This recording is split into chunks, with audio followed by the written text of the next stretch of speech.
Can you imagine? While alien mages were still practicing forbidden spells, the Emperor of the Ages, Valerius, whom I nurtured, had already unhesitatingly pressed the launch button for an intercontinental nuclear missile. That's right, I was reincarnated into a lifeless planet. To survive in cosmic star wars where entire races are routinely enslaved, I gritted my teeth and forcefully and completely rewrote Terra's developmental history. High King Alaric tamed Trexes to form Heavy Cavalry. God of War Titus sat in a bulletproof command vehicle, flying fighter jets to rob aliens of their ether ley lines. This is absolutely the craziest history of civilizational evolution I have ever seen, bar none. After being reincarnated, I actually crossed over to become a ball. Before I could even figure things out, a mechanical voice suddenly exploded in my mind. Planet consciousness awakening detected. Please name your planet. I froze for a moment, then blurted out, Terra. A data panel fiercely unfolded. It stated clearly that my current coordinates were in a remote corner of the universe. As the master of the planet, I possessed the privilege to nurture life and create species. But when I looked at the panel, I went numb. The planet was dead silent, with no oxygen and no sun, and the temperature was terrifyingly low. With no other choice, I gritted my teeth and spent the initial energy given by the system to forcefully rub out a god-made sun and hang it in the sky. Sunlight illuminated everything, and the glaciers melted. I directly maxed out the time acceleration. 10,000 years, 100,000 years, 200,000 years. My energy points burned like crazy. Single-celled organisms were born. Cyanobacteria covered the oceans. Then came the biological explosion. Trilobites dominated the seabed, and Helicoprion hunted everywhere. Some fish crawled onto the shore. Amphibians and reptiles appeared one after another, until the several meter-tall Trexes roared wildly on land, and Quetzalcoatlus tore through the sky. My Terra had directly turned into a dinosaur paradise. Looking at these fierce big guys, I felt incredibly thrilled. If I fought other planets with this, who could beat me? Just then, a golden light flew in from outer space and forcefully smashed into Terra. It was the new Star Potential Award sent by the Cosmic Elder Council. Not only did I get a medal, but I also got 3 free cards: an energy card, a defense card, and the most badass skill card, Beast Taming. Holding the medal, my consciousness was pulled into a virtual cosmos platform. As soon as I landed, I was surrounded by weirdly shaped orcs, skeletons, and elves. A boar-headed halfort came over with a face full of smiles. Star-Lord, please buy my whole family. 1,125 people for only 5 energy points. We eat little and work hard. I was stunned. Aren't you a Star-Lord? The Boorman pointed to the black tag engraved with the word slave on his chest and smiled bitterly. We were defeated. Our entire planet is someone else's spoils of war. Just as I was about to ask for details, a tiger-headed orc walked over, kicked the Boorman to the ground, and cursed, "Trash! Your whole family was just bought in a bundle." As soon as he finished speaking, the Boorman stared in horror, and his entire body directly vanished into ashes on the virtual platform. The Tiger Man turned to flatter me. "My lord, they lost their commodity attribute. I am also cargo. This is the only way we can live." I felt a chill all over my body. This wasn't a game. If you lose, not only do you die, but all life on your planet is reduced to slavery, a fate worse than death. To hell with peaceful development. I am going to forge the fiercest race and crush the entire universe. My original lineage was human, and since there are no humans in this universe, I will mold them with my own hands. My consciousness returned to Terra. I dumped all my remaining energy into a primeval forest, forcefully accelerating the evolution of the primates inside. Time flew by. Humanoid apes over 2 meters tall, covered in muscles, appeared. When several raptors charged into their camp, one ape grew desperate, grabbed a rock from the ground, and smashed it fiercely at them. Bang! A direct hit to the head. These apes had extremely high intelligence and instantly caught on. An overwhelming barrage of stones smashed the raptors until they fled with their tails between their legs. Later on, they learned to polish stone axes and sharpen wooden sticks into javelins. Until one day, a lightning strike ignited a forest fire. They gathered around the fire, both terrified and full of longing. One tribal chief even knelt on the ground, kowtowing desperately, begging the heavens to bestow the seed of fire. This was the day I had been waiting for. I manipulated the clouds, forming a giant human face in the sky, looking down at him from above. I injected the imagery of making fire through friction into his mind and simultaneously taught him a single word. The chief trembled all over, stood up in sheer excitement, pointed at the sky, and clumsily shouted that word. "Human! Humans! Humans!" The entire tribe roared along crazily, their voices shaking the heavens. Thus, the human race was officially born. I bestowed a name upon this chief Ignis. Over the next 30 years, Ignis the Firebringer traveled across the lands of the 7 realms with the writing and tools I had imparted. He taught humanity how to make fire from friction and how to weave nets for fishing, completely ending the era of drinking blood and eating raw meat. When the old man turned 70, all his teeth had fallen out, and he lay on his wooden bed, never to rise again. Before he died, He looked up at the sky and murmured, "Creator Father, I did not fail your expectations. I am so tired, I can finally rest." With that, he closed his eyes forever. I had personally taught this old man, and watching him die left a wave of sorrow in my heart. I directly manipulated the weather. Fierce winds howled, and heavy rain poured down. The entire human race knelt in the rain, weeping bitterly, honoring him as the progenitor of the first flame. After Ignis passed, the prophets Orion and Lyra took over. They integrated the tribes, invented astrology and calendars, established marriage rules, and even instituted monogamy. Humanity welcomed its first great unification. Later on, Sylvanus, the god of harvest, rose to prominence. 9 generations of leaders tasted herbs and planted wheat, pushing the population straight past 20 million. But I discovered a fatal problem. Humanity was too comfortable. Terra's combat power was stuck at 9,000 points and absolutely refused to go up. A civilization without war would sooner or later be killed by others. I directly revoked the protection laws of the northern continent. I let the most brutal beasts act as their sparring partners. In that purgatory-like environment, a splintered tribe forcibly carved out a bloody path. They were Ragnar's Berserker tribe. When High King Alaric led the central armies to crusade against Ragnar, he was almost beaten into the dirt. On the battlefield, Alaric formed a perfect Roman shield wall. Opposite him, Ragnar wore a horned iron helmet, wielded a giant bronze axe, and led the charge like a mad dog. These northern brutes wrestled with Trexes every day and had absolutely no regard for their own lives. They didn't even blink when blades slashed their bodies, pouncing forward to bite their enemies' necks. Ragnar leaped into the air, his giant axe cleaving down, cleanly slicing a man and his shield in half. Alaric's formation instantly collapsed, and they were slaughtered into a steady retreat. Just at the moment when Alaric was filled with despair, ready to burn his bridges and fight Ragnar to the death, my system panel flashed red like crazy. Warning: Terra's combat power has reached the Tier 1 peak of 10,000 points. Promotion condition triggered. Star War begins. Match successful. Enemy attacks. Terra defends. 30 years until the final battle. If we lose, both the people and the planet will become slaves. There was no time to let them fight a civil war. I intervened directly. Fierce winds tore through the battlefield, dark clouds pressed down, and an infinitely massive faceless deity materialized in the sky above. Heaven and earth trembled. The bloodshot soldiers below were completely dumbfounded. They threw their swords and weapons all over the ground, and tens of thousands of them dropped to their knees with a thud. Alaric, Ragnar, and the other lords who came as reinforcements all obediently lay on the ground, kowtowing frantically. My thunderous voice echoed across the 7 realms. 30 years from now, the Star War descends. Alien invasion, a fight to the death. Whenever a civilization reaches its peak, a life-and-death tribulation must follow. Are you willing to follow your heavenly father to conquer the stars? Dead silence fell below. The next second, the Berserker Ragnar jerked his head up, roaring with fanatical fervor. My northern tribe is willing to fight to the death for the heavenly father. High King Alaric drew his bronze sword and pointed it at the sky. My human race is willing to fight to the death for the heavenly father. The other lords in the back quickly shouted,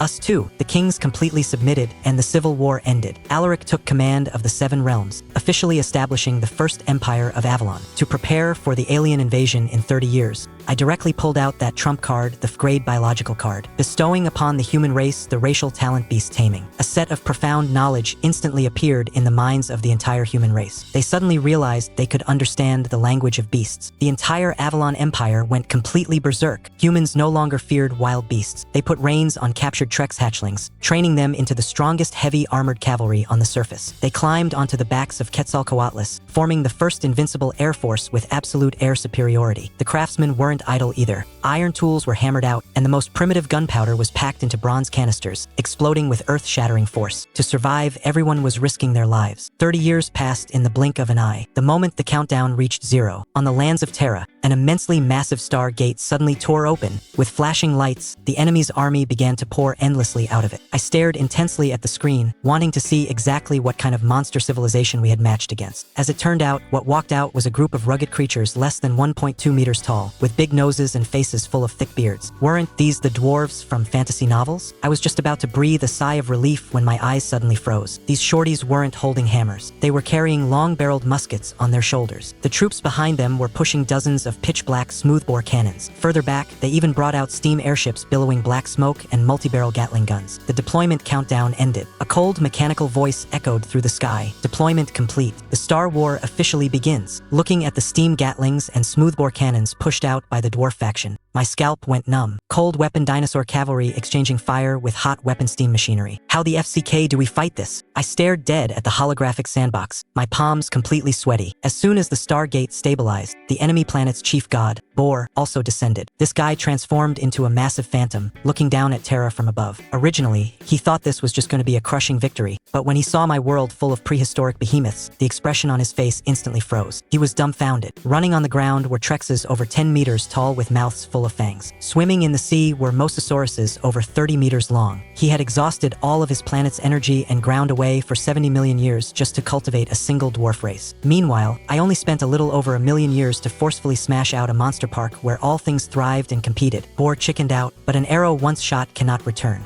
He gritted his teeth and ordered the million-strong dwarf army to open fire. Deafening gunfire and cannon blasts tore through Terra's tranquility. Dwarf King Nordine took the lead, directing the smoothbore cannon troops to fire incendiary shells directly at a primeval forest up ahead. A massive fire soared into the sky. These shorties thought they could burn out a path of blood, completely unaware of the massive hornet's nest they had just poked. Deep in the forest, countless triceratops were enraged by the fire, rushing out with bloodshot eyes. They lowered their heads, and the sharp long horns on their heads acted like heavy lances, crashing straight into the dwarf formation. Bang! The front row of dwarf musketeers was directly knocked flying into the sky. Right after, a brachiosaurus 20 meters tall and 30 meters long rushed out, dragging its burning body. This was practically a living heavy steamroller. With one stomp, a dozen dwarves were directly crushed into meat paste along with their guns. Fire! Fire! Nordine roared like a madman. Muskets fired in volleys, and steam gatlings spat out long tongues of flame. Countless dinosaurs fell in pools of blood, but the smell of blood completely triggered the ferocity of these ancient overlords. A 15-meter-long Trex braved the dense rain of bullets and forcefully charged into the crowd. It bit a dwarf in one mouthful. With a crunch, blood spurted wildly. Its thick tail swept fiercely, sending dozens of dwarves flying with miserable screams. The dwarves also saw completely red. They grabbed their war hammers, fearlessly climbed onto the dinosaurs' bodies, and crazily smashed at the dinosaurs' heads. This wasn't a war. This was the purest meat grinder. The battlefield turned into a living purgatory. The dinosaur army was almost completely wiped out, and the dwarf race also lost over 100,000 troops, their morale plummeting to rock bottom. Seeing this scene, I issued my second divine decree without hesitation. Air Force, strike. Receiving the command, Ragnar waved his large hand. 12,000 Avalon Air Force soldiers mounted pterosaurs, ascending to the sky to blot out the sun. The reconnaissance squadron, riding small and agile pterodactyls, was the first to pierce through the clouds, locking their eyes dead onto the steam airships below. The dwarves' anti-air firepower network instantly wove into a sea of fire. Multi-barrel gatlings fired wildly, and countless pterosaurs dropped like kites with broken strings. Prince Julian, who was in charge of command, had blood-red eyes and roared,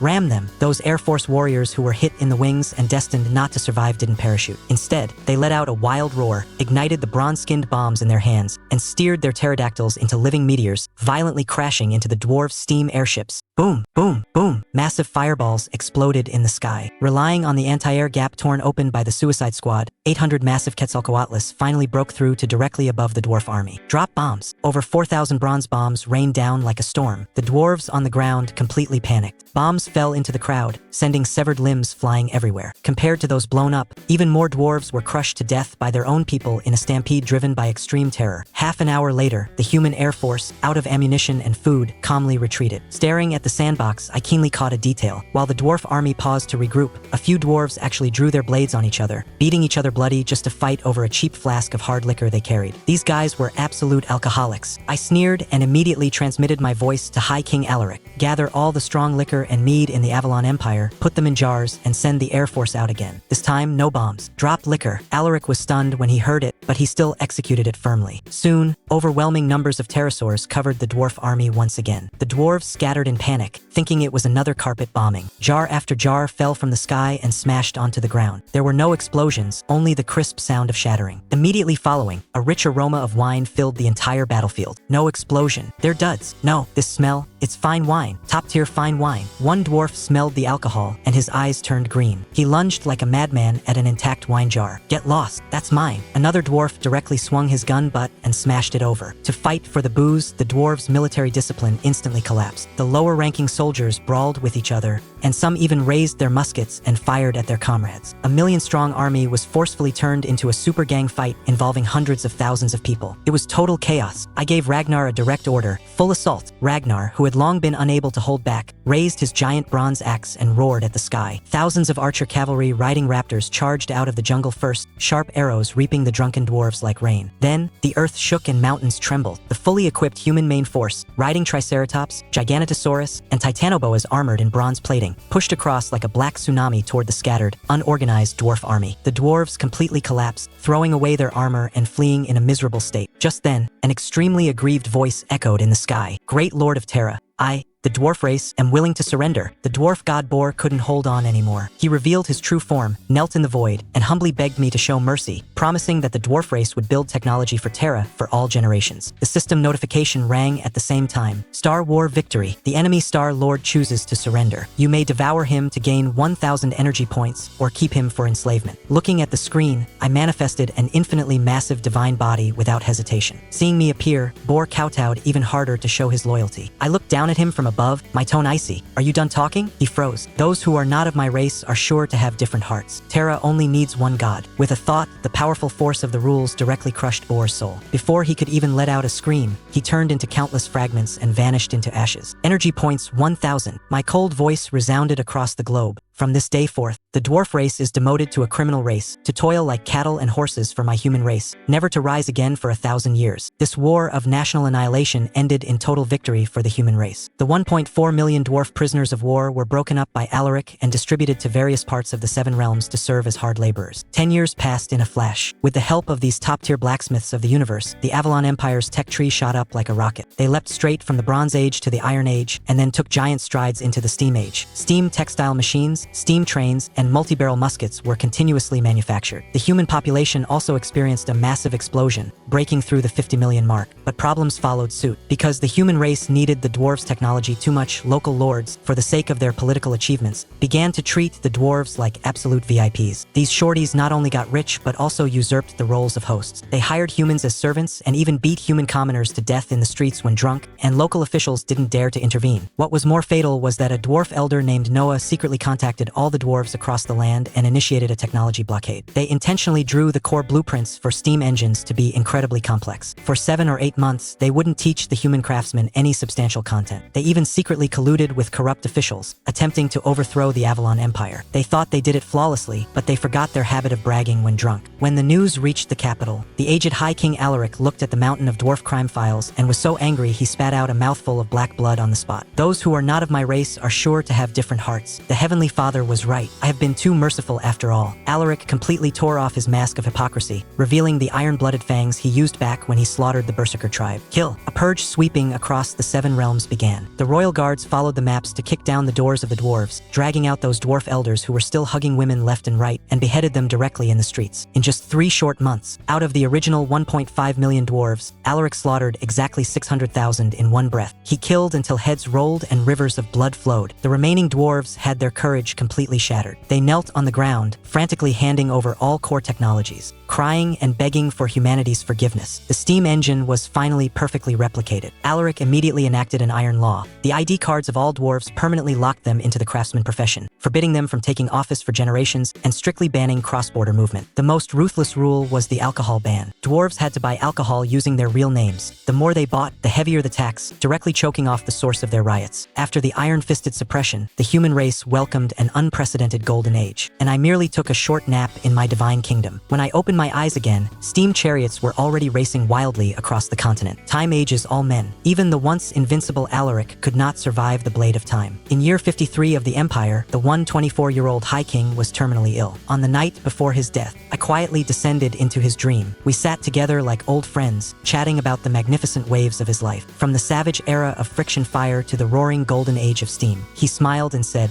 "Heavenly Father, I am tired. I want to go to sleep." I looked at this human king whom I had personally raised and said softly, "Okay." The next day, blood rained from the sky. The founder of the Avalon Empire, High King Alaric, passed away. The entirety of Terra wept in mourning. Once Alaric died, the massive mountain pressing down on everyone's heads vanished. His newly appointed grandson, Commodus, was eager to weaken the vassals and push for centralization, completely enraging the powerful local lords. The former god of war, Ragnar, also breathed his last shortly after Alaric's death. But his sons had long secretly built up their forces, accumulating massive armies. It happened in the second year after Alaric's death. Ragnar's eldest son was the first to raise the banner of rebellion, swallowing 4 provinces forces in one breath to establish the Kingdom of Sparta. Immediately after, the lords of the south declared independence, establishing the city-state of Athens. The old king's own sons didn't want to be left behind and raised their own armies. Macedon was founded in the east, Gaul in the west, and Troy in the north. The perfectly fine Avalon Empire instantly disintegrated, forming a chaotic era of 8 nations vying for hegemony. The flames of war could ignite at any moment. I stood above the starry sky, watching Terra covered in dark clouds of war below. Without competition, there is no pressure. I knew this great schism was the inevitable path for the human race to advance toward a stronger civilization. I took a deep breath, turned to look at the vast and brilliant universe, and secretly calculated the upcoming path of promotion in my heart. Give them another 200 years, and it'll trigger the promotion to a level 2 civilization. I just spaced out, staring at the starry sky for a moment. But when I lowered my head and looked at Terra again, I was completely dumbfounded. Holy crap, in the brief moment I spaced out, Terra's timeline had wildly accelerated by over 120 years. I stared wide-eyed at Terra, which had completely transformed below. Wait, what heaven-defying nonsense did these little brats invent in these 120 years? I quickly zoomed in for a closer look and was instantly stupefied. Neon lights flashed wildly on every street, and the wide asphalt roads were filled with cars. High-rises stood like forests, factory chimneys blew white smoke, and there were even propeller planes roaring on patrol in the sky. How the FCK was still the steam age. Terra had forcefully leapt into the electrical age. I hurriedly pulled up the historical records of this continent and fast-forwarded to review them. Good lord, when these humans started competing against their own kind, they were far more brutal than wild beasts. When the old king died back then, the Avalon Empire instantly fell apart, splintering into 8 nations. The first to get hit was Athens. They dug up oil in the southern territories and relied on this stuff to crazily develop industry and manufacture munitions, becoming filthy rich. The king of Athens wanted to monopolize it, but ended up drawing public ire. The other 7 nations formed an alliance overnight, and a 400,000 strong army split into 3 routes, completely surrounding Athens like an iron barrel. In just 3 short months, Athens was entirely wiped off the map of Terra. The oil technology was fully shared, and all of humanity directly ushered in a massive energy explosion. Next, Sparta ignited its tech tree, discovered electricity, built generators, and made money hand over fist worldwide. But the one who truly had the last laugh was a newborn empire that crazily exploded its military forces in the cracks between powers the Valerian Empire. Valeria's foundation relied entirely on a group of peerless badasses. The boss was named Valerius. Because of royal grievances, his father was banished from the House of Macedon, and Valerius grew up being bullied endlessly by his royal cousins. He bided his time, grew up, and entered the military academy for further studies. As soon as he graduated, he took his younger brother Claudius and a few close bros, spent their entire fortunes, and bought a lawless enclave from Macedon. These close bros of his were extraordinary. One was named Titus, another Maximus, and there was one specializing in law named Justinian. As soon as Justinian landed, he forcefully conducted a census, enacted draconian laws, used heavy penalties in chaotic times, and completely tamed millions of desperados, forging them into a Cold War machine.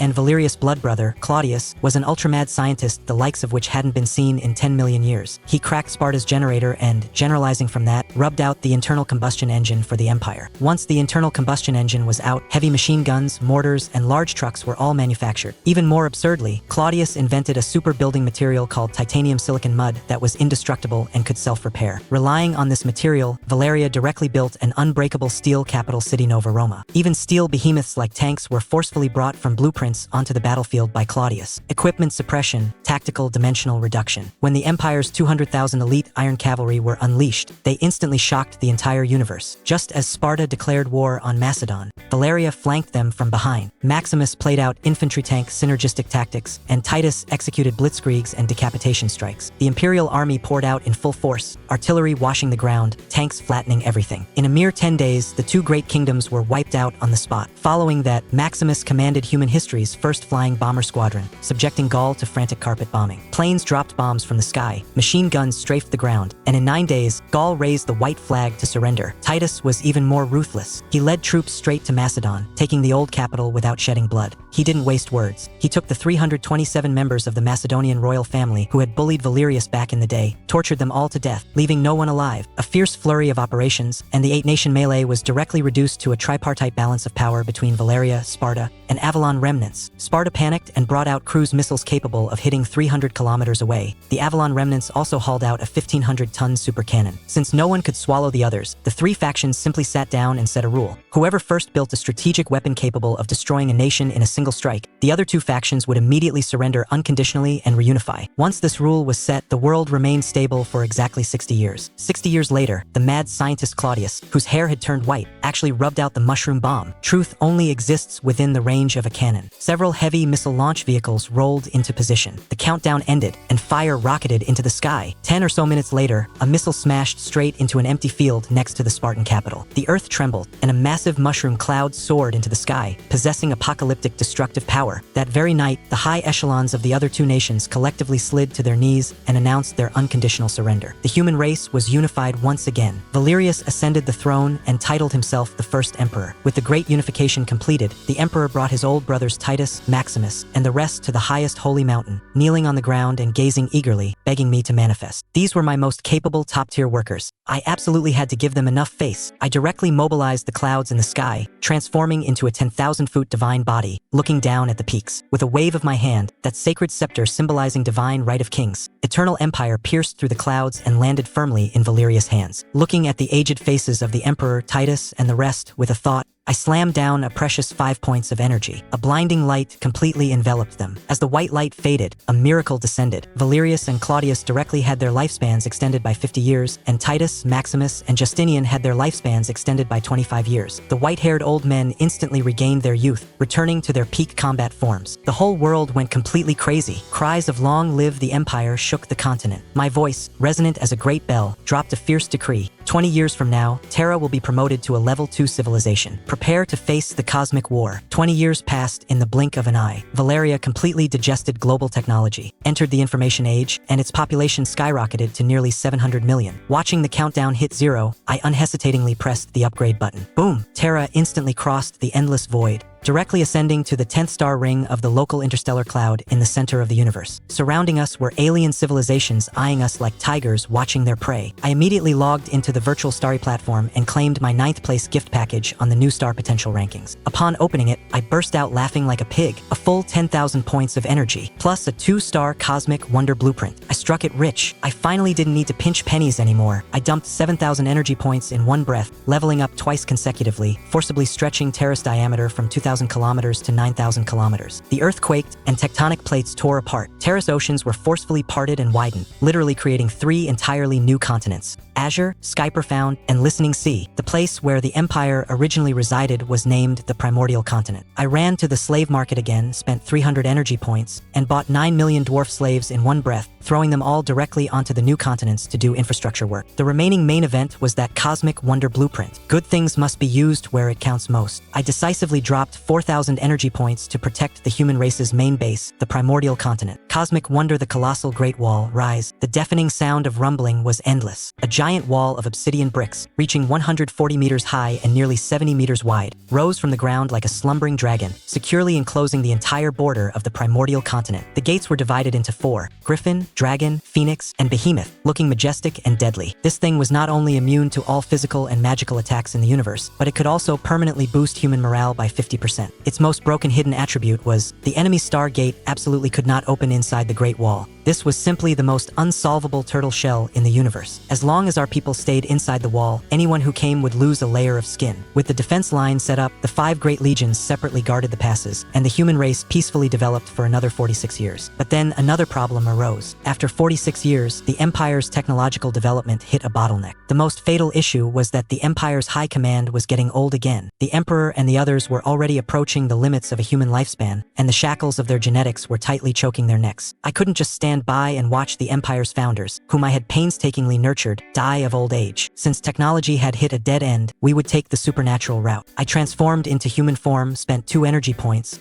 and swaggered into the Colosseum on the virtual Cosmic Starry platform. Holding the Empire's latest portable video camera, I just went crazy recording the alien races in the gladiator arena below. I watched 20 days of matches straight without even blinking an eye. I recorded a fire elf chanting an incantation to summon a firewall. I recorded a berserk beastman increasing in size to cleave magic with a single slash. I recorded a phantom regenerating frantically after having its heart pierced. What excited me the most were the Empyreans. I clearly recorded the sharp sword aura bursting from the fingertips of an Empyrean warrior, slicing slicing the enemy in half. I also found out a core piece of intelligence. The Empyreans didn't have any cultivation methods. They solely relied on robbing a planet resource called ether ley lines. As long as they absorbed ether energy to nourish their bodies, they could break genetic locks and live for over 1,000 years. Ether ley lines. Lifespan. As long as we crush an alien civilization and steal their ley lines, humanity could master arcane arts and magic, becoming immortal. I brought this video camera full of top secrets of myriad races back to Terra, throwing it directly to the Emperor and the commanders of the 5 great legions. Inside the Empire's highest screening room, there was dead silence. Emperor Valerius, Titus, Maximus, Scipio, and hundreds of other senior generals stared dead at the big screen. In the footage, Empyrean sword auras swept across, phantoms regenerated severed limbs, and all sorts of unreasonable supernatural powers destroyed the arena. I originally thought this group of veteran generals who had fought modern wars all their lives would feel fear seeing monsters that could slice a tank in half. But when I turned to look at them, I was completely stunned. Silence, deathly silence. Immediately following, heavy breathing echoed one after another in the darkness. When the Emperor and Titus heard the voiceover say snatching ether ley lines can extend lifespan by 1,000 years, they stared dead at the high and mighty Empyreans on the screen. There was not a single shred of fear toward a powerful enemy in their eyes. Their eyes were bloodshot red and their breathing rapid. They were a pack of starving, bloodthirsty mad wolves that had just caught the scent of the fattest meat in the entire universe. The fear of their impending end of life had been thoroughly ignited into endless greed. In the quiet screening room, veteran General Titus suddenly stood up straight, his wrinkle-covered face pulling into an extremely cruel, sinister smile. "Your Majesty, I request to go to battle. Let's chop off the heads of these so-called Empyreans and phantoms. This 1,000 years of lifespan belongs to our great empire." The entire screening room exploded instantly. Maximus, Scipio, and the other founding generals had completely red eyes. They were all panting heavily, acting like a pack of mad wolves that had been starving for half a month, staring dead at the high and mighty Empyreans on the screen. Who doesn't want to live forever? Moreover, by snatching the ley lines, the entire human race could follow suit with genetic ascension. Sitting in my divine kingdom and watching these murderous, fierce generals, the corners of my mouth couldn't stop rising. Military morale was fully usable. Without a second word, my consciousness dove straight into the virtual starry platform and opened the combat record leaderboards. I frantically searched through the top 20 star lords and, with explosive luck, happened to bump into a tier 2 civilization that possessed an Empyrean core with an elf race as a vassal cross star. Declare war.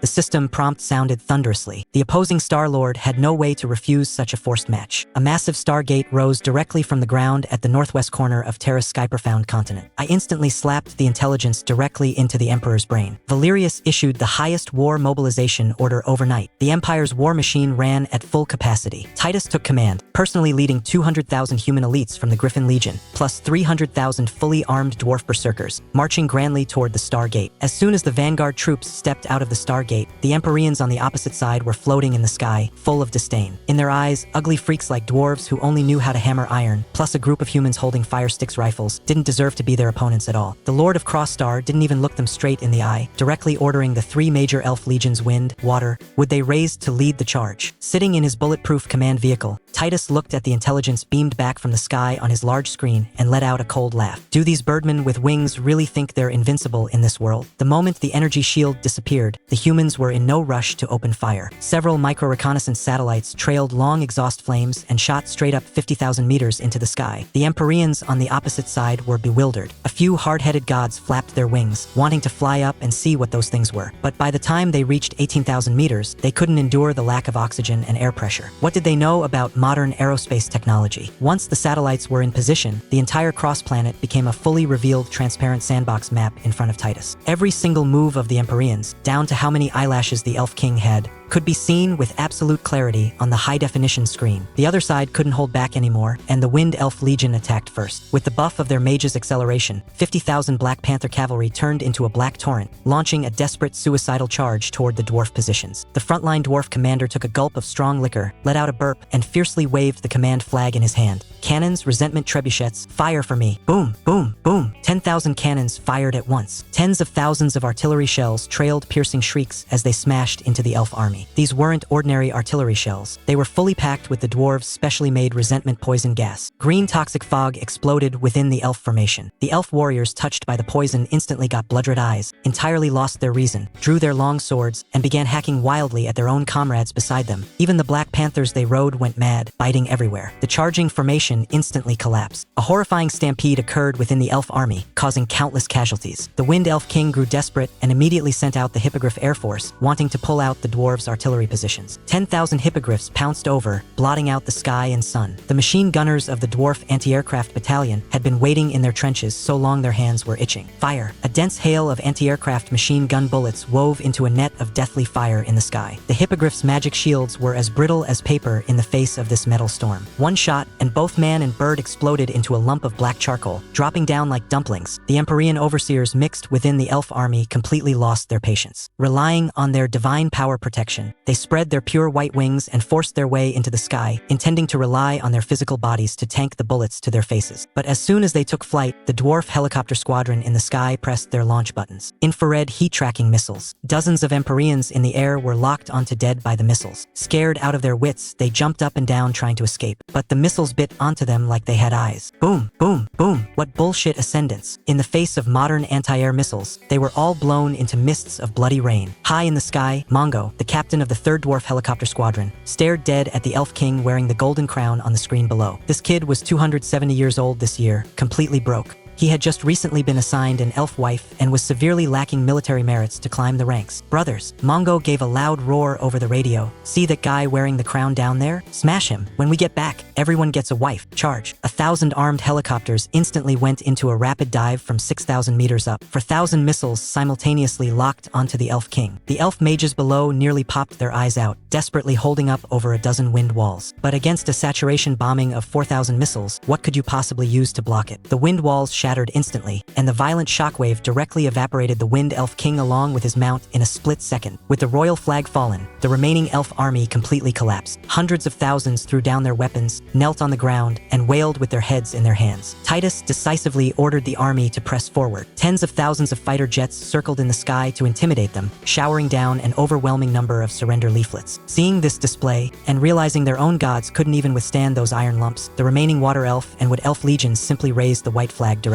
A 500,000 strong elf army, along with their trees of life, were all escorted into the Stargate by the dwarves. When this group of handsome, beautiful, point-eared, long-legged elves was escorted back to Terra, the entire internet crashed. Holy crap, live elves. I could play with these legs for a year. Support the Star War. Can the state allocate an elf wife? I'm willing to trade 10 years of my bro's life for one. To thoroughly assimilate this fresh fighting force, the Emperor cleanly and efficiently decreed Alice, the youngest daughter of the Wind Elf King, as an imperial consort. I directly modified the laws of reality, making the human and elf languages mutually intelligible, completely sweeping away cross-species reproductive barriers. The elf race officially became the Empire's second vassal race. With the peripheral trash cleaned up, what came next was the true main event, snatching the ley lines. Titus, that old fox, didn't play by the rules at all. He purposely made the army assume a posture for a decisive battle, with planes escorting in the sky and a 100,000 strong army pushing flat on the ground, heading straight for that small ley line in the center of Crossstar. Seeing this, the 3 major divine sect masters over there became anxious. This small ley line was their life-extending treasure. They absolutely could not lose it. The 3 old monsters, who had lived for thousands of years, immediately brought all their elites, abandoned their home bases, and flew desperately to the center of the continent to stand in strict formation. But right when the Empyrean main force had completely gathered in the center, the 1,000 slow-flying, heavy military transport planes in the sky suddenly pulled an extreme drifting maneuver midair, split into 3 routes, opened full throttle, and dashed like crazy toward the empty home bases of the 3 major sects. This was called an extreme base steal. By the time the divine sect masters reacted, spitting blood and rage, it was entirely too late to fall back and defend. Fighter jets cleared the path. A few missiles shattered the defensive barriers. 3,000 human heavy armored berserkers para-dropped straight into the Empyrean home bases. Imperial Captain Thorn jumped out of the cabin, pulled out a high-strength titanium alloy pickaxe from his pocket, and waved his large hand. Brothers, ignore the stragglers. Mine this or to death. Mountains full of ley lines, crystal clear ether crystals, all compressed lifespan and energy taken to the absolute extreme. The soldiers formed groups of 3, swinging their pickaxes and outputting damage like crazy. The excavated ether crystals were quickly loaded onto vehicles. 60 heavy transport planes fully loaded with magic stones lifted off directly, diving back into the Stargate without looking back. A few days later, in the Nova Roma secret military base, the first batch of 60 transport planes slowly landed. The moment the cabin doors opened, an incredibly dense surge of magical ether rushed out. The Emperor, Titus, Justinian, and the other 80-something Ginge-year-old men took a deep breath. With just this one breath, their bones cracked and popped, hidden injuries left from years of war instantly healed, and even their sagging skin visibly tightened. That feeling of euphoria welling up from deep within their genetics was so satisfying that these iron-blooded emperors nearly cried out loud. Worth it. This war was so f***ing worth it. The Academy of Sciences immediately stepped in to research. They found that although the magic stones could extend life, they would rapidly evaporate when exposed to air. Terra lacked an ether foundation, so the absorption conversion rate was less than 10. Hearing this report, I sat in the sky and sneered. Isn't this easy? With a wave of my large hand, I mobilized the planet's source power and directly sealed Terra's atmosphere tight. From this day forth, Terra would only take in and never let out. I was going to turn Terra into the super-secret realm with the most concentrated ether energy in the entire universe. I directly dropped a divine decree onto the Emperor. Keep digging the ley lines, but take no prisoners from the Empyreans. Bringing them back will only compete with humanity for magic energy. Receiving the decree, Valerius' eyes flashed with a hint of extremely crazed ruthlessness. He immediately contacted Titus on the front lines. The Heavenly Father has ordered, annihilate all Empyreans. Moreover, the Emperor tapped the table, his tone chilling. The land of Cross Star has been nourished by ley lines for hundreds of millions of years. Even the dirt has ether in it. Order the logistics department to deploy 10,000 heavy excavators and industrial exhaust fans over there. Before the Star War ends, dig 3 feet into the ground for me. Drain all their dirt and air, and transport it all back to Terra. Not a single shred is to be wasted. Receiving the order, Titus stood in the frontline command post, looked at the bombers howling in the sky, and grinned from ear to ear. Did you hear that? His Majesty has spoken. Even the dirt on this planet must wear the emblem of the great empire today. For this month, the surviving Empyreans were nearly tortured into madness. The 3 sect masters took tens of thousands of elites and defended desperately beside the holy pool and the last small ley line in the center of the continent. They didn't dare go out and fight because once they scattered, the humans would definitely take the opportunity to steal their base. But being surrounded like this, the oppressive feeling of waiting for death was simply suffocating. Titus laughed coldly. He never intended to send soldiers to engage in hand-to-hand combat with these flying monsters in the first place. Behind the Stargate, heavily loaded military vehicles dozens of meters long slowly rolled out. That was the Empire's national treasure, the Mobile Ultra-Long-Range Ballistic Missile Force. A full 2,000 missile launch vehicles lined up one after another. Massive cylindrical missiles were slowly erected, pointing straight at the firmament. Looking from the satellite footage, 2,000 swords of death were unsheathed simultaneously. That scene alone would make anyone's scalp go numb. The Star Lord of Cross Star, far on the other side of the starry sky, saw this scene and immediately transmitted a message to the 3 sect masters. Careful, the enemy has produced 2,000 cylindrical objects with no signs of life, and they are flying toward the sky. The 3 sect masters were completely dumbfounded. Flying toward the sky? What kind of tactic was this? Before they could react, the 2,000 missiles suddenly made an extreme sharp turn in midair. Their tails spat out violent, raging flames, and at a terrifying speed surpassing the speed of sound, they smashed frantically toward the Empyrean main base. Enemy attack. Form the array. The Empyrean sect master's eyes widened till they almost tore. He violently spread his wings and rushed high into the sky. The 3 sect masters acted together,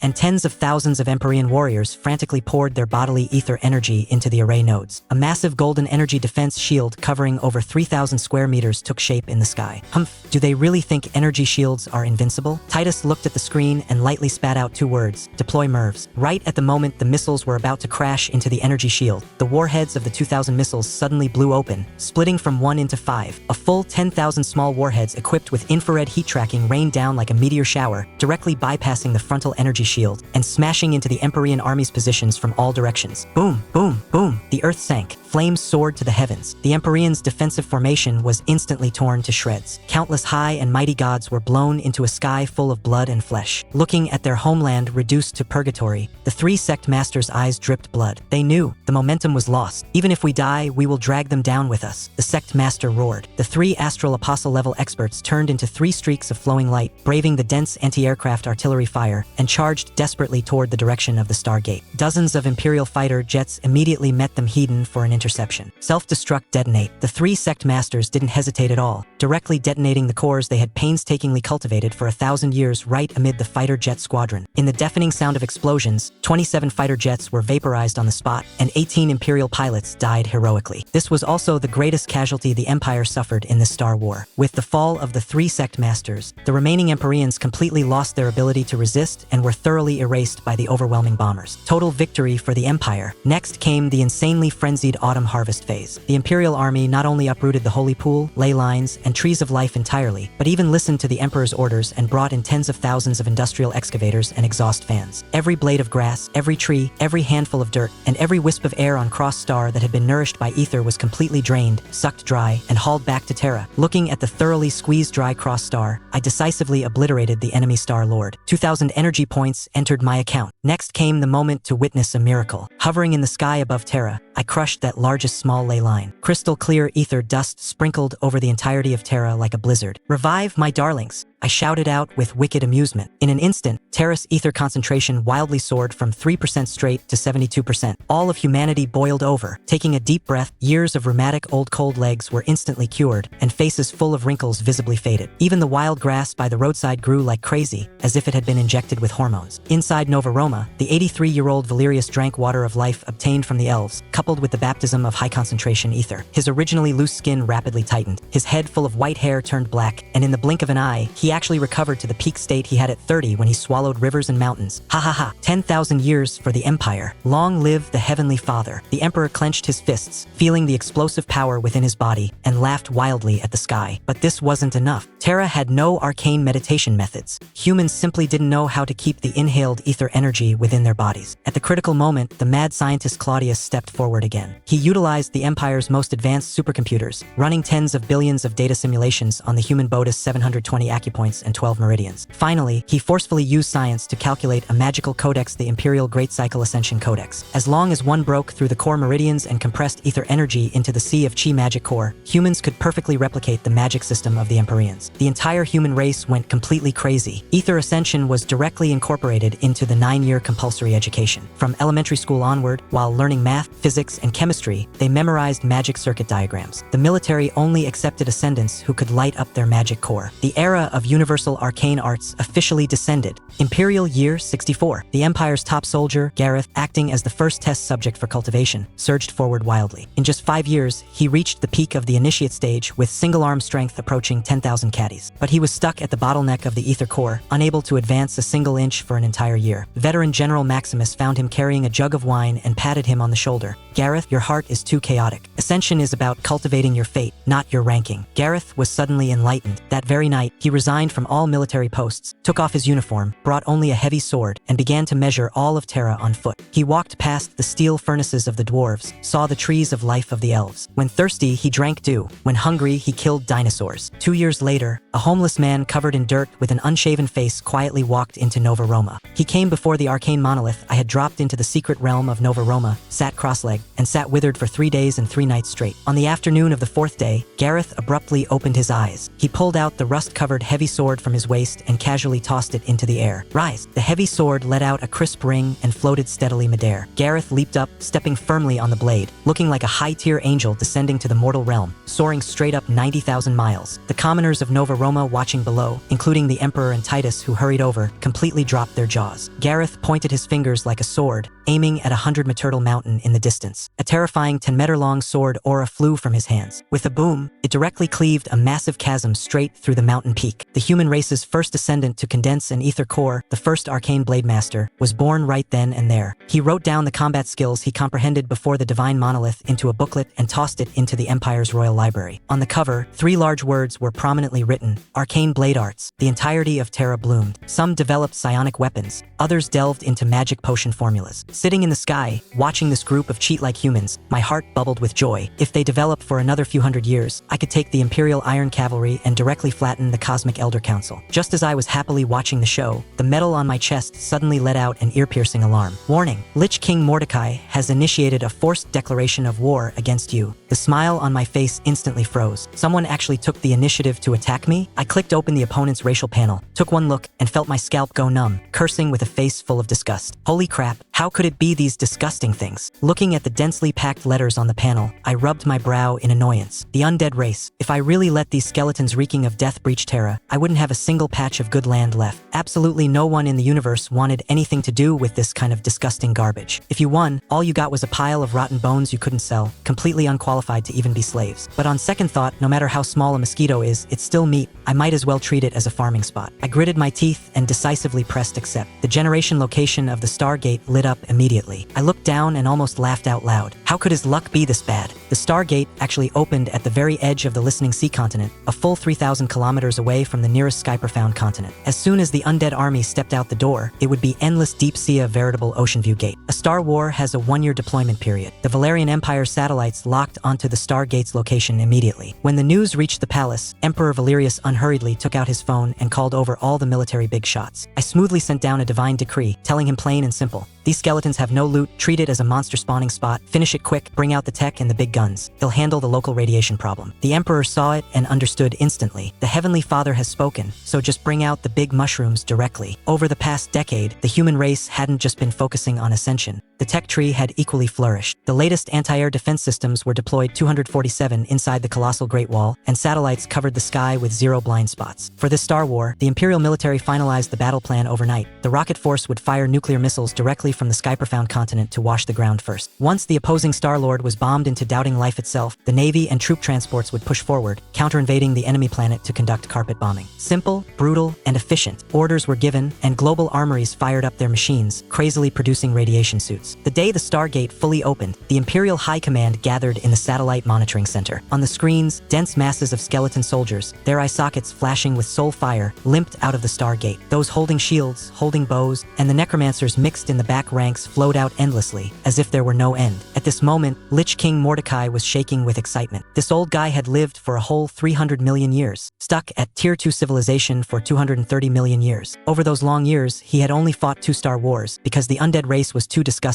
and nobody wanted to take his bets. Being ignored for so long, this guy had gone completely crazy. Getting carried away, he actually descended his true phantom form above Terra, roaring arrogantly, 200 million years. Finally, someone dares to accept my challenge. Puny bugs, submit. As a result, his laughter got instantly stuck in his throat. His massive consciousness swept across Terra, and the flame on his skull danced wildly. Over 70 million in population. What the FCK kind of godly race was this? More than the undead, he had hoarded over 300 million years. Looking further down, outside the Stargate was nothing but water, and the giant beasts swimming in the water could swallow hundreds of skeletons in a single bite. Mordecai chickened out. Without a second word, he directly controlled the bone behemoths, death knights, and other high-tier units, crazily pushing away the cannon fodder in front, turning around and diving back into the Stargate. The Imperial High Command was completely dumbfounded. He just ran away? Valerius sneered. The monk can run, but can the temple? He waved his large hand, and the war mobilization order was issued. The human race dispatched 100,000 troops, the dwarves dispatched 200,000, and the elves deployed 100,000 mages. The massive naval fleet formed ranks on the sea, followed closely by countless troop transport ships. Nuclear-powered submarines submerged into position, and destroyers stood on full standby. I stared dead at the fleeing Mordecai, and a bold idea suddenly flashed into my mind. This old guy had lived for over 200 million years. Even if he were a pig, he definitely hoarded a massive sum of energy points. Now that he was scared out of his wits, he would definitely want to buy defensive god cards. I instantly vanished from Terra, descended directly onto the virtual starry platform, grabbed the profiteer cork, and quickly signed a contract. I used my remaining 1,400 energy points as interest to borrow a grade fog of war card worth 80,000 and 2 grade buff cards. I threw on a Minotaur alt account, ran to the entrance, and yelled loudly, "Customized god cards, guaranteed win in Star Wars, treating all customers equally." Sure enough, the desperate Mordecai rushed over like a madman as if grasping at straws, slamming his foul-smelling bony hands on the table. "I want to buy. Take out everything useful for Star Wars." I gave him a side eye, pretending to be disgusted. What I'm selling here is the grade fog of war, which obscures planetary vision, perfect for stalling. Stall for 10 years, the Stargate closes, and you live. Too bad you can't afford it. Mordecai became anxious. Who says your daddy can't afford it? How much? At that moment, Cork walked over right on cue, acting as a shill, shouting at the top of his lungs, "Boss, he'll take that fog of war card, 80,000 points, right? He'll go gather the funds right now." Hearing this, Mordecai instantly lost it. Terrified his lifeline would be snatched away, he roared with red eyes, "I was here first. He'll take the 2 grade buff cards too. 120,000 points. I'm buying it all." He transferred the energy points to my account without hesitation. Suppressing my wildly beating heart, I shoved the cards to him. Watching my balance instantly shoot up to 120,000 points, I sat on the ground, almost laughing out loud. I got filthy rich.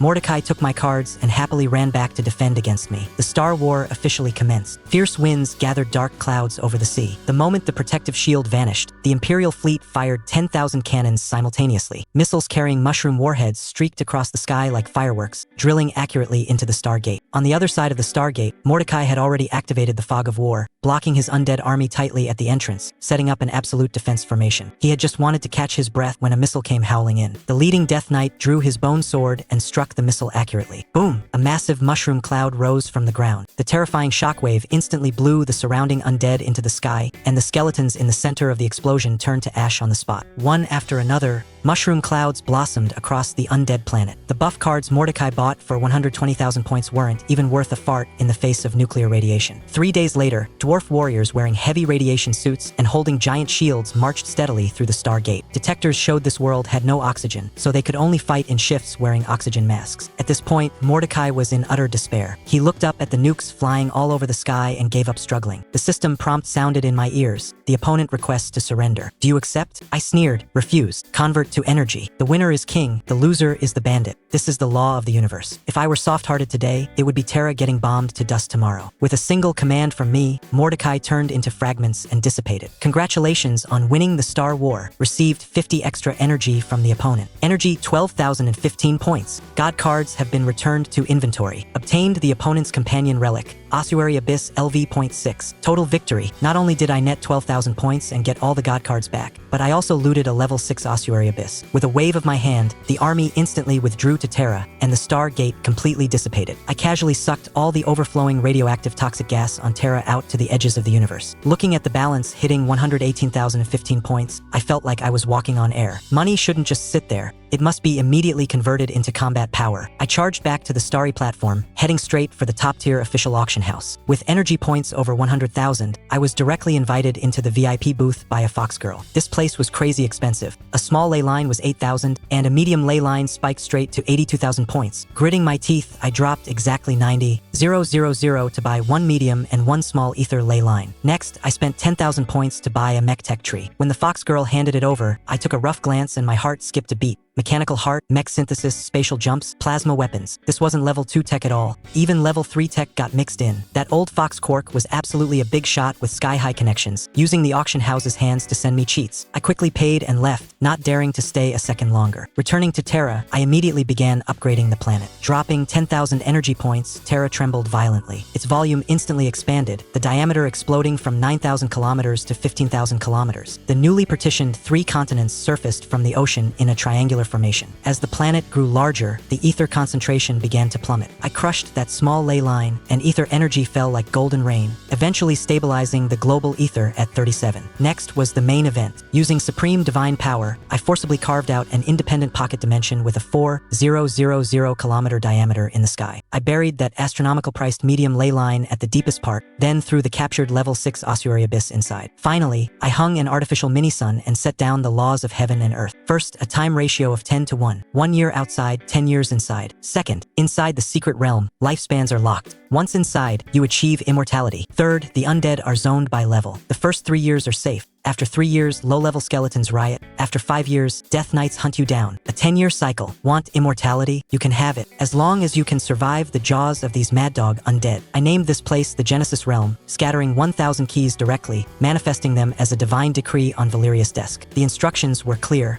Hold a global arena tournament. Fight for the keys with your own abilities. The moment the Emperor saw the word immortality, he was so excited he trembled all over, almost announcing his abdication on the spot, wanting to take his old brothers inside to ascend. It was the Judge Justinian who had a sharp eye, taking a magnifying glass to read the microscopic tyrannical clauses in the corner, warning with a numb scalp, "Your Majesty, this is no blessed land of immortality. This is clearly a death trial ground set up by the Heavenly Father." The Emperor finally calmed down. Then, the Imperial war machine ran at full throttle. Claudius hugged the mech tech tree I bestowed and dove straight into his laboratory. The National Arena Tournament directly ignited Terra's boiling enthusiasm. The 3 main bracket student, military, and social opened entirely. Countless ascendants stuck at the peak of the initiate stage got red eyes, fighting until their heads bled in the arena to compete for those few hundred key spots. Military big shots like Leon and Gaius successfully broke through to Ether Core Foundation establishment stage while in dire straits. Leo and Colin, the 2 clowns from the Royal Military Academy, also relied on sheer ruthlessness to fight their way out, snagging the champion and runner-up spots of their school. But looking at this group of people, I still felt it wasn't enough. Life on Terra had been too comfortable. Even with tournaments, these warriors lacked true, blood-drawing killing intent in their eyes. If this group left the beginner village and ran into an advanced civilization, civilization, they would absolutely be butchered like noobs. I had to give them some real intensity. I originally wanted to buy a few drops of dragon blood to evolve the dinosaurs on Terra into magical beasts, forcing humans to fight for their lives. But when I asked Quark, the Elder Dragon race was all in the top 5-star rings of the galaxy. Any random one pulled out could slaughter a planet, and dragon blood was so rare you simply couldn't buy it. If you can't buy dragon blood, you can get something else. Quark crossed his legs, pointing me in the right direction. For instance, the Elves' World Tree. As long as you gather the 6 trees of Lifelight, Dark, Fire, Earth, Thunder, and Metal, they can automatically merge. Not only can it nurture 11 elements of magic elves, but it also automatically purifies planetary ether. Package deal, 6,000 points. My eyes lit up. Right now, Terra only had the most basic arcane system. If we could complete the 12 systems of magic and even produce necromancers, then it would be a perfect dual cultivation of magic and martial arts. Combat power would absolutely double. Without a second word,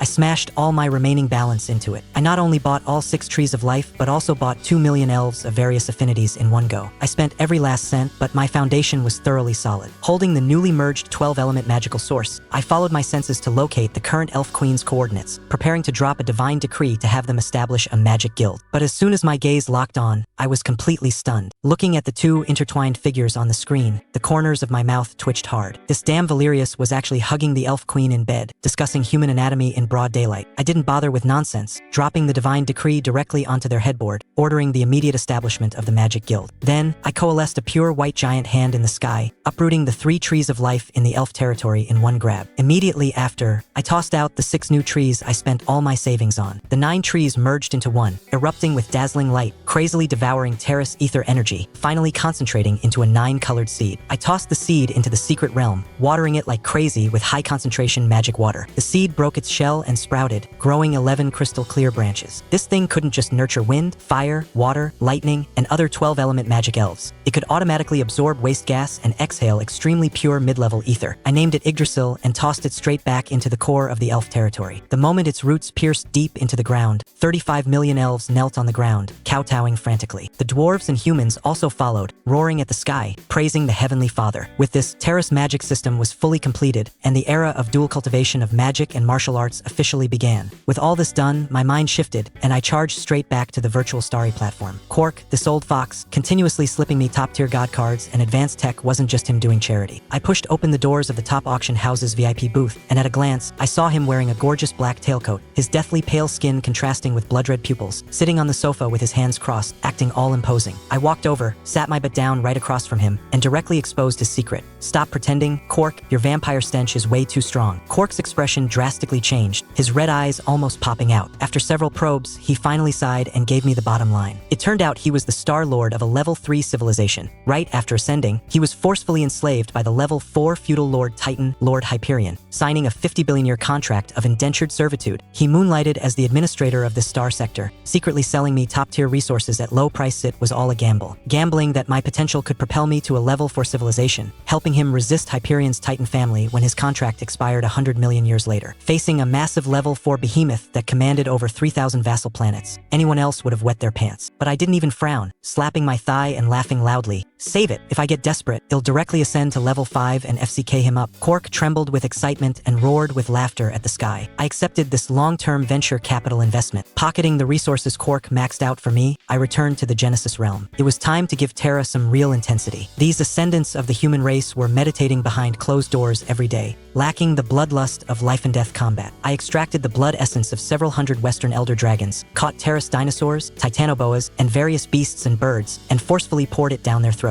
Time acceleration engaged. 500 years of time passed with the snap of a finger. Stimulated by dragon blood and nourished by ether, these beasts shed their feral nature, awakened their sentience, and completely transformed into high-tier magical beasts capable of independently absorbing the essence of heaven and earth. The most outstanding among them were 2 titanoboas. Their bodies didn't grow larger but shrank to less than 10 meters, turning into a white and a green twin-horned sea monster leviathan, their eyes incredibly expressive. I casually named them Pearl and Emerald. I rolled up this group of evolved monsters into a bundle and threw them all onto the listening sea continent 1,000 miles away, leaving them to develop on their own. After setting up the monster zone, I turned my gaze to the human beginner village. Inside the Imperial Zoo, a fat and a skinny student, both at the peak of the initiate stage, were wandering around riding a tamed raptor. The skinny one was Colin, the fat one was Leo. Both had supreme talent but were stuck at a bottleneck, refusing to break through. I sneered, flicked my finger, and a drop of volatile black dragon essence accurately smashed into the raptor's body. The raptor, which had been as docile as a dog a second ago, instantly instantly had its eyes turn bloodshot red. It gave a wild roar, pierced the beast tamer's heart with a single claw, turned around, opened its bloody maw, and lunged straight at Colin and Leo. Run! Colin was scared out of his wits, doing a donkey roll on the spot to dodge the lethal bite. Leo was directly thrown off, skidding several meters face first on the ground. When he looked back, the dinosaur's fangs were right against his butt. The instinct to survive ignited the ferocity in these two kids. With nowhere to retreat, they had to fight for their lives. Colin picked up a half-meter-long rusted rebar, stared dead at the lunging behemoth, and delivered a frontal thrust, stabbing fiercely right into the raptor's left eye. Blood splattered wildly. The dinosaur roared in agony, smashed the rebar in two with a single swipe of its claw, and opened its mouth to bite Colin's neck. In the nick of time, Leo rushed up with a weird scream, holding his own rebar, and thrust it upward violently, piercing straight through the raptor's abdomen. The two coordinated perfectly, flanking from left and right. Seizing the right moment, one thrust a rebar into the dinosaur's lower jaw, and the other gave it a direct 1,000 years of death up the rear. The massive body of the raptor crashed to the ground, dead as a doornail. Colin and Leo slumped in the pool of blood, completely drained of strength. In that exact moment, the great terror between life and death transformed into the catalyst for breakthrough. Their seas of chi roared, and ether vortexes surged into their bodies. As water flows to form a channel, both successfully condensed an ether core. This surveillance video instantly blew up the whole internet. Countless Imperial ascendants stuck at bottlenecks suddenly understood. So breaking through couldn't just rely on meditation. You had to see blood. For a time, jungle experience centers opened like crazy all over the country, and hunting magical beasts became the hottest method of cultivation. Meanwhile, in the lab, Claudius relied on the mech tech tree blueprints I bestowed and successfully ignited controlled nuclear fusion. Humanity thoroughly entered an era of limitless energy. Nano armor, super chips, and mechanical hearts successively went into production. The Empire's war machine began a comprehensive generational upgrade. At the same time, the anomalies on the listening sea continent finally drew the attention of the Imperial military. A transport plane flew over the sea region, and 9 fully armed special ops members leaped out. The one leading the team was exactly Captain Tiberius, a master who had condensed an ether core. Before they even took 2 steps after landing, tens of thousands of terrifyingly large magical beasts lunged out of the surrounding forest, surrounding them so tightly that not a drop of water could leak through. Cold sweat poured down Tiberius' face. His hand rested on his sword hilt, not even daring to breathe loudly. Immediately after, the sea surface burst open, and a white and a green leviathan, both over 3 meters long, soared into the sky. With twin horns on their heads and 4 claws on their bellies, they looked extremely ferocious. The most terrifying thing was that the white leviathan stared at Tiberius and actually spoke human language with perfect articulation. "Hello, my name is Pearl." Tiberius' entire team had their worldviews shattered. These weren't beasts at all. These were magical beast lords. Sitting high in the clouds, seeing that the timing was right, I directly dropped a divine decree. From this day forward, all beings on Terra, whether magical beasts or ascendants, to break through to a major realm, you must withstand a divine tribulation etheric storm. Endure it and be reborn. Fail, and your body and soul will be destroyed. The moment the words fell, the sky over the listening sea continent was instantly covered in dark clouds, and lightning serpents danced wildly. This was Terra's first ever lightning tribulation. It was incredibly brutal. 135 sentient magical beasts were locked onto by the thunder, which struck down one after another. Wails of agony echoed to the heavens. After one round of lightning strikes, only 7 magical beasts staggered to their feet. The rest were all blasted into charcoal. This cruel survival rate left the humans of Terra, watching in front of their livestream screens, scared with freezing hands and feet. For 20 whole days, the lightning tribulation continued. Out of tens of thousands of magical beasts, only 531 survived in the end. But the group that survived were all absolute monsters, especially the 4 prototype divine beasts that I personally modified using evolution god cards: the white tiger, the Quetzalcoatlus turned phoenix, the giant turtle and snake combined into a behemoth, and the white leviathan, Pearl. The lightning striking their bodies was basically like getting a massage. It didn't even damage a single scale. When the tribulation ended, the Imperial military issued a new command: keep Tiberius' squad on the listening sea continent to serve as instructors, teaching the magical beasts human writing, while conveniently probing the combat limits of these monsters. Receiving the order, Tiberius picked the white leviathan Pearl, who seemed to have the best temper. He felt that since this sea monster was only 3 meters long, and he was a dignified tier 2 ether core, handling it would be a piece of cake. Pearl, care to spar? Tiberius drew his superconducting heavy sword, poured magic power through his entire body, and the blade erupted with a blinding golden light. He shouted loudly, unleashing his ultimate move, Holy Sword Thrust. A sharp golden sword aura, like a living venomous snake, tore through the air, heading straight for Pearl's face. Pearl blinked, opened her mouth slightly, and spat out a mouthful of transparent liquid with a crack. The moment that violent sword aura came into contact with the liquid, it was instantly frozen into a giant block of ice, dropping to the ground with a clatter and shattering into pieces. Tiberius' eyes almost popped out as he yelled in horror. What kind of magic is this? Pearl tilted her massive head, her face full of innocence. Spitting, obviously.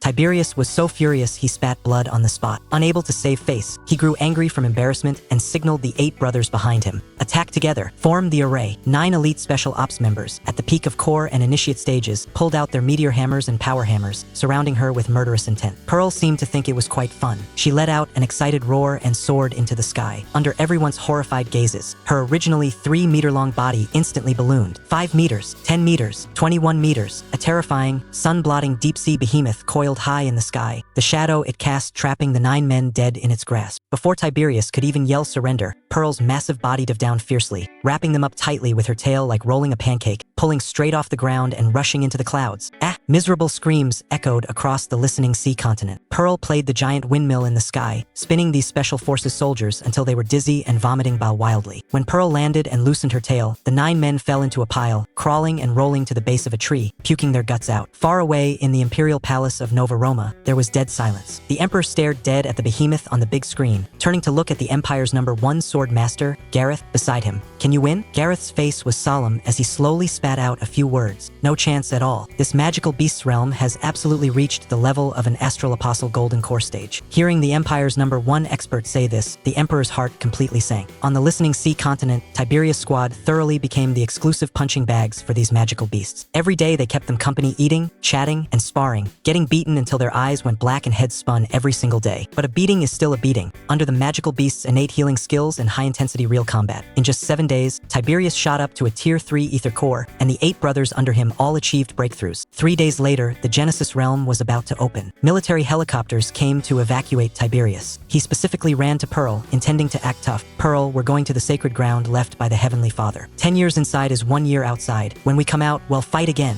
Pearl tilted her massive head, asking in confusion. No need to separate, we're going to. Tiberius froze. Pearl extended her claw, and behind her, over 500 Lord-level magical beasts pulled out keys in unison. Tiberius and his group stared blankly, collectively swearing. Turns out they got guaranteed spots just by surviving the storm tribulation. Tiberius' old face flushed red. He waved his hand and led his brothers away, climbing into the helicopter with his tail between his legs. On the other side, at the military assembly point, Colin and Leo, those 2 clowns, were madly stuffing soda, spicy strips, and popcorn into their backpacks. Leo muttered, "Bring some snacks. If we run into magical beasts, we might be able to get on their good side." Their rival from the Royal Academy, Fendrel, happened to hear this and held his stomach, laughing wildly. "Look everyone, these 2 idiots are bringing spicy strips to feed the magical beasts. Ha ha ha, I'm dying of laughter." The crowd joined in the roaring laughter, discarding the snacks they had planned to bring and swapping them for rock-hard compressed biscuits. Colin and Leo rolled their eyes, too lazy to bother with this crowd, and carried their 2 huge bags of snacks as they strode into the spatial vortex. As soon as they entered the secret realm, ether energy so dense it formed a mist rushed at their faces. Everyone sat cross-legged on the spot, sucking it in frantically like starving ghosts. For 3 whole years, everyone cultivated behind closed doors like their lives depended on it. With the energy buff, everyone condensed an ether core. Aside from ascension meditation, some loved potions, some loved magitech, and even the elves and dwarves utilized their specialties to become magic scroll masters and runic array masters. 100 flowers bloomed. Once the 3-year protection period ended, the undead skeletons deep within the secret realm were unleashed. By now, Leo had charged to core tier 6. He flew to a large lake and, seeing no one around, stripped naked and jumped in for a bath, whistling as he swam. He had no idea that at the bottom of the lake coiled a deep-sea behemoth at the astral apostle level. Pearl was woken up at the bottom of the lake. Looking up, she saw a chubby human splashing around buck naked in the water, occasionally blowing a couple of bubbles. Her playful side acting up, Pearl manipulated the water into a fine needle and stabbed it fiercely into Leo's butt. Aru. Leo covered his bleeding rear and rocketed straight into the sky. Colin happened to fly over, saw his childhood friend with a bare butt, and almost sprayed the magic potion he just drank. Before the 2 could react, the lake water exploded and Pearl's massive body soared into the sky. The 2 shivered in fright and fell straight back into the water. Leo's brain spun fast. He climbed ashore, wiped his face, and forced a flattering smile. "Sister Pearl, we're your fans. We specifically brought you good food." Pearl's eyes lit up. "Fans? fans? Are they edible? Colin quickly followed up. Fans aren't edible, but we can roast fish for you. As soon as the words left his mouth, a wandering necromancer in the distance raised its bone staff. A sickly green corrosive arrow veered wildly off course, accurately blowing up the 2 backpacks filled with snacks. The 2 were so angry they saw stars, and just as they were about to draw their swords to fight for their lives, Pearl casually flicked a finger. The bone staff shattered, and the skeleton mage fell to pieces on the spot. Pearl turned to stare at the 2, drool dripping from the corner of her mouth. Where's the food? No other choice. Colin and Leo could only stay shirtless, obediently jump into the lake to catch spirit fish and start a fire to roast them. Pearl ate until her eyes narrowed in bliss, directly appointing the 2 as her royal chefs. From that day on, while everyone outside was chased like rats by the undead, these 2 brothers stayed by the lake roasting fish every day, relying on the protection of the astral monster to survive smoothly until the secret realm closed. By comparison, Gareth's experience was much more thrilling. Single-handedly, he slaughtered his way through the outer edges of the undead, charged all the way deep inside, and successfully condensed an astral core while resisting the pressure. Becoming Terra's first human astral apostle, Gareth was full of heroic ambition. With his hands behind his back, he stood in midair, thousands of arcane sword auras coalescing behind him, and shouted, "Go!" A rain of swords instantly cleared out a massive swath of skeletons. He was just about to flick his sleeves and leave stylishly. Suddenly, a death knight radiating blue fire charged out from the depths of the undead, riding a black-bone horse through the air, thrusting a spear straight at his throat. Unbelievably fast. Immediately after, for more death knights of the exact same level broke through the earth, locking onto him dead. Holy crap, the peerless sword saint of 1 second ago suffered an instant mental breakdown in the next, turning around and running for his life. The 5 death knights haunted him relentlessly, chasing him as he ran circles frantically around the entire secret realm. When passing by the lake, he even saw Colin and Leo casually flipping a roasting fish for Pearl. That damn sense of contrast. The countdown hit 0 and the secret realm closed. Everyone was forcefully ejected. The 800 or so survivors experienced a massive spike in strength. Leo reached core tier 7, Colin tier 6, and Gareth became an astral apostle. As for Fendrel, who had mocked them before entering, he was chased like a dog by the undead right after breaking through to core tier 2. Getting so scared he exited the secret realm early, regretting it until his intestines turned green. Time flies, the years weave like a shuttle. 200 years passed with the snap of a finger. I woke up again. My will swept across Terra.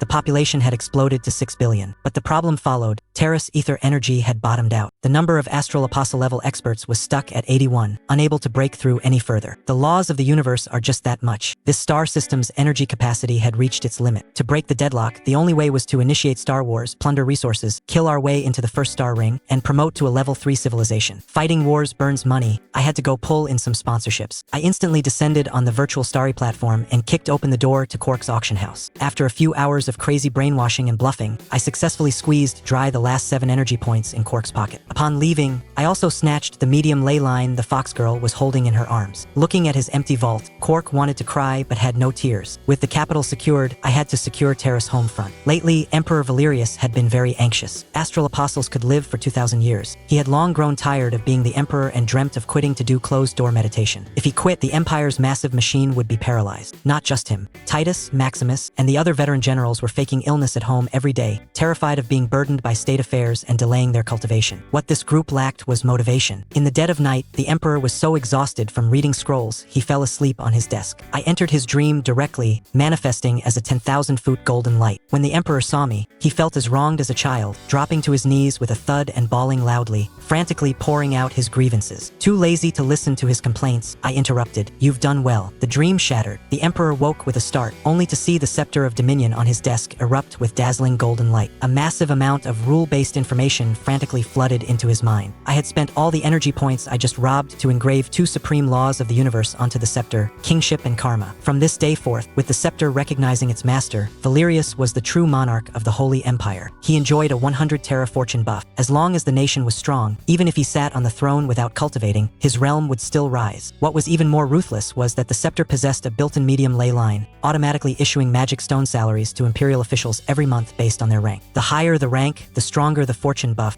and the more magic stones issued. But if they bent the law for personal gain or oppressed the commoners, they would generate the fire of karma. Minor cases meant going mad in cultivation, while severe cases meant body and soul destruction. Ascension and holding public office were completely bound together. Early the next morning, the emperor, glowing with health, forcefully summoned Titus, Maximus, and Justinian, 3 old men faking illness, into the palace. 3 parchment edicts were slapped directly onto their faces. When the 3 old guys opened the edicts, focus. Their hands shook like they had Parkinson's. Monthly magic stones? Official posts come with an 80 meditation acceleration buff. The three men slid to their knees on the spot, hugging the Emperor's thighs, crying with snot and tears. Emperor, we wronged you. Born as the Empire's officials, we die as the Empire's ghosts. The internal strife was completely settled. The massive state machine erupted with terrifying vitality never seen before. The entire army upgraded its gear, nanoshields, exoskeleton armor, and high-energy laser guns became universal. I clicked open the cosmic leaderboard, initiating challenges one by one. The top 20 cowards all rejected me. I wasn't in a hurry, just clicking down the list year after year. Finally, in the 6th year, Star War initiated. Human race versus werewolf race. The Stargate smashed directly into the eastern part of the Azure continent. The Imperial military received its orders. This time, no mages or swordsmen for hand-to-hand combat. Send in the technology directly for a grand military drill. Grand Engineer Claudius led the 346th Mech Legion as they moved out. 100,000 combat robots, 1.7 meters tall and covered in cold metallic armor, marched with absolute uniformity, stepping silently into the Stargate. No slogans, no hot-blooded passion, only suffocating execution capability. Satellites launched into the sky, transmitting the full view of the werewolf planet back to Terra. The opponent was a group of extremely bloodthirsty werewolves over 3 meters tall, raising tens of millions of wild wolves as cannon fodder. Once the deployment period ended, the werewolf king roared at the sky. Tens of millions of wild wolves lunged forward madly like a black tsunami. The Mech Legion Command Center issued cold orders. 100,000 mechs raised their laser kinetic rifles simultaneously. Silent beams of death wove into an airtight net of firepower. Lasers pierced through the wild wolves' bodies, their remaining momentum sweeping down the back rows. The earth was instantly dyed red with blood. Using the cannon fodder as cover, the werewolves braved the casualties and forced their way to the front of the Mech Legion. But before they could even swing their claws, the front row of the Mech Legion instantly raised golden energy shields, forcefully tanking the magic bombardment. The back row of mechs reverse-drew high-frequency laser swords, operating in precision groups of 3. The werewolves' claws tore through the mechs' metal bodies, but the mechs that were ripped in half, with their upper bodies smashed on the ground, still coldly swung their swords to sever the werewolves' ankles. No pain, no fear. As long as the mechanical heart in their chests wasn't shattered, even if only a head remained, it was still madly calculating enemy-killing trajectories. 7 days and 7 nights, corpses piled into mountains of meat. The entire werewolf race went berserk, their strength doubling. But they discovered in despair that 300,000, then 500,000 brand new mechs stepped out of the Stargate. The werewolf race completely collapsed. The Mech Legion stepped over mountains of corpses and seas of blood,